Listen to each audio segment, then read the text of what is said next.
दोस्तों नमस्कार। दोस्तों 60 लाख पेंशन भोगी जो कि बेसब्री से इंतज़ार कर रहे थे सुप्रीम कोर्ट के उस फैसले का, जिसमें उनको यहाँ पर उम्मीद थी कि वेतन के अनुपात में ही उनको पेंशन मिलेगी और सरकार और ईपीएफओ को सुप्रीम कोर्ट दंडित देगा।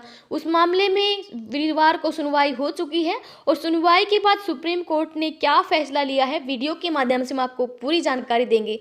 अगर आप नए हैं हमारे चैनल पर या फिर अभी तक आपने हमारे चैनल को सब्सक्राइब नहीं किया है तो आपसे रिक्वेस्ट है सब्सक्राइब करें चैनल को, ताकि हर एक लेटेस्ट नोटिफिकेशन आपको तुरंत मिल सके।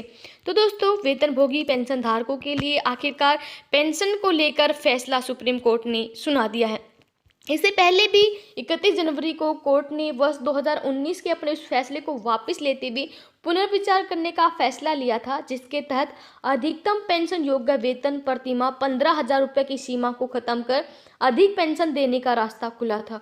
वर्ष 2018 के केरल हाईकोर्ट के फैसले पर 2019 में सुप्रीम कोर्ट में गुहार लगाई गई थी और जस्टिस यूयू ललित और जस्टिस के जोसेफ की पीठ ने वीरवार को केरल, दिल्ली और राजस्थान हाईकोर्ट में केंद्र सरकार और कर्मचारी भविष्य निधि संगठन के खिलाफ चल रही अवमानना की जो कार्यवाही है उस पर फैसला सुनाया है।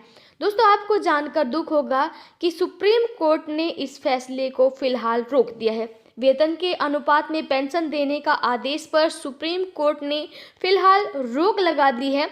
वेतनभोगियों को भविष्य निधि पेंशन कितनी मिलेगी, ये जानने के लिए आपको और ज़्यादा इंतजार यहाँ पर करना पड़ेगा। सुप्रीम कोर्ट ने वीरवार को वेतन के अनुपात में भविष्य निधि पेंशन देने के फैसले पर फिलहाल परोक्ष रूप से रोक लगा दी है।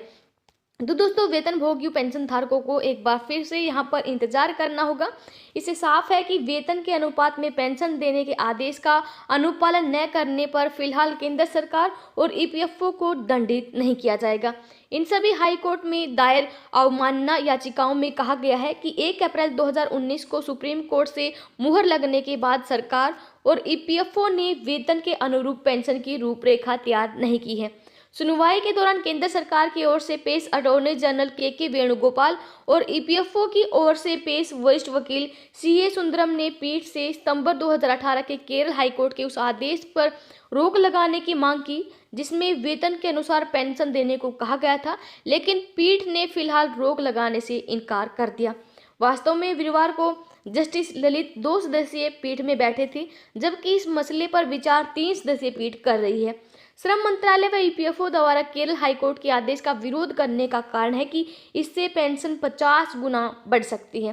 पीठ ने इस मामले पर 23 मार्च से नियमित सुनवाई करने का निर्णय करते हुए सरकार और ईपीएफओ की याचिकाओं पर सभी प्रतिवादियों को नोटिस जारी किया है।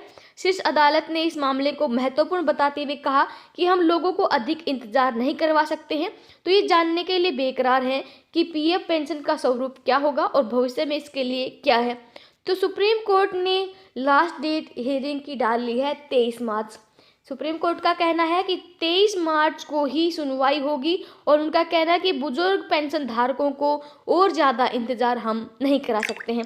दोस्तों सुप्रीम कोर्ट का अगर फैसला हमारे पेंशन धारकों के हक में आता है तो इससे पेंशन में 50 गुना की बढ़ोतरी होती है और इसी वजह से सरकार जो है वो तिलमिलाई हुई है और वो लगातार यहाँ पर हमारे जो पेटिशन डाली हुई है पेंशन धारकों के द्वारा, उनके संगठनों के द्वारा, उसका विरोध कर रही है। लेकिन यहाँ पर एक बार फिर से सुप्रीम कोर्ट ने ईपीएफओ और श्रम मंत्रालय की याचिका को स्वीकार करते हुए इस मामले की सुनवाई को फिर से टाल दिया है। 23 मार्च को जो फैसला आएगा हम आपको वीडियो के माध्यम से जानकारी देंगे। तब तक के लिए बने रहे हमारे साथ। धन्यवाद। जय हिंद, जय भारत।